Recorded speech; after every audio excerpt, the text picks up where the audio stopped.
কৰ্দৈ টেঙা আচাৰ বনালোঁ। এয়া চাওক কালাৰটো ইমান ধুনীয়া হৈছে। এটা বটল পুৰা ফুল হ'ল আৰু এটা বটল আধা হৈ থাকিল। হে গাইজ, কি খবৰ? আশা কৰোঁ সকলোৰে ভাল। সকলোকে ৱেলকাম জনাইছোঁ মোৰ অঞ্জনা ব্লগ চেনেলটিলৈ। আপোনালোকলৈ লৈ আনিছোঁ কৰ্দৈ টেঙা আচাৰ ৰেচিপি।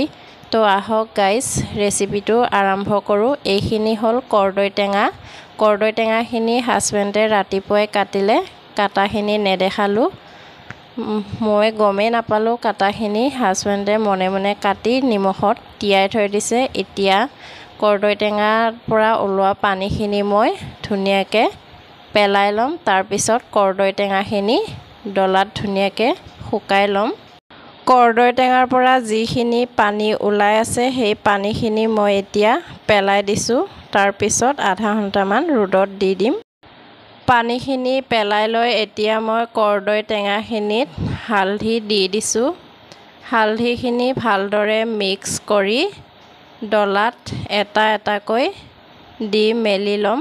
ডলাখন ৰেডি কৰি লৈছোঁ। এইদৰে কৰ্দৈ টেঙাখিনি ডলাত এটা এটাকৈ গোটেইখিনি কৰ্দৈ টেঙা দি ল'ম। কৰ্দৈ টেঙাখিনি ধুনীয়াকৈ এটা এটাকৈ দি ল'লোঁ। এয়া চাওক, এতিয়া মই ৰ'দত দিমগৈ আৰু অলপ চালনীত দি দিছোঁ। এইখিনি আধা ঘণ্টামান শুকাই ল'ম। তাৰপিছত মছলাখিনি ভাজি লৈ আচাৰখিনি বনাই দিম। কৰ্দৈখিনি ধুনীয়াকৈ শুকাই ল'লোঁ। এয়া চাওক, এতিয়া মছলাখিনি গোটাই লৈছোঁ। এইখিনি হ'ল ধনিয়া গুটি, এইখিনি অজনি আৰু এইখিনি হ'ল মেথি গুটি, জলকীয়া 5-6টামান দিছোঁ। এইখিনি গোৱামুড়ি হয় আৰু জিৰা লৈছোঁ। এতিয়া মই মছলাখিনি ভাজি ল'ম। কেৰাহীখন পাতি দিলোঁ। জলকীয়াকেইটা আগতীয়াকৈ অলপ টাইম ভাজি ল'লোঁ। এতিয়া মই মছলাখিনি দি দিছোঁ একেলগে গোটেইখিনি মছলাখিনি অলপ টাইম ৰঙচুৱা হোৱাকৈ ভাজি ল'ম। আৰু বেছিকৈ ভাজিলে তিতা হয়, গতিকে বেছি টাইম নাভাজোঁ। অলপ ৰঙচুৱা হ'লে মছলাখিনি উঠাই দিম। তাৰপিছত গ্ৰাইণ্ডাৰ কৰি ল'ম। হৈ গৈছে আৰু উঠাবৰ কাৰণে উঠাই দিওঁ। মছলাখিনি ভালদৰে ভাজি ল'লোঁ। এতিয়া মিক্সিত দি দিছোঁ, গ্ৰাইণ্ডাৰ কৰি ল'ম। মছলাখিনি গ্ৰাইণ্ডাৰ কৰা হৈ গ'ল। এয়া চাওক, ধুনীয়াকৈ কৰি ল'লোঁ।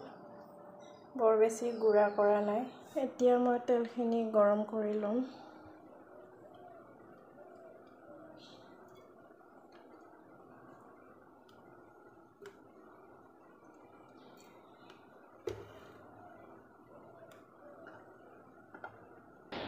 তেলখিনি অলপমান গৰম হৈ থাকোঁতে কৰ্দৈখিনি ঢালি দিলোঁ। কৰ্দৈখিনি সৰই আছিলে, কিন্তু শুকুৱাই দিয়াৰ পিছত অলপহে হৈ থাকিল কৰ্দৈখিনি।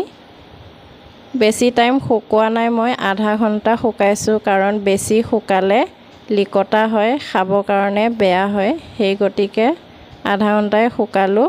এতিয়া ধুনীয়া হ'ব আচাৰখিনি খাবৰ কাৰণে। মছলাখিনি দি দিলোঁ।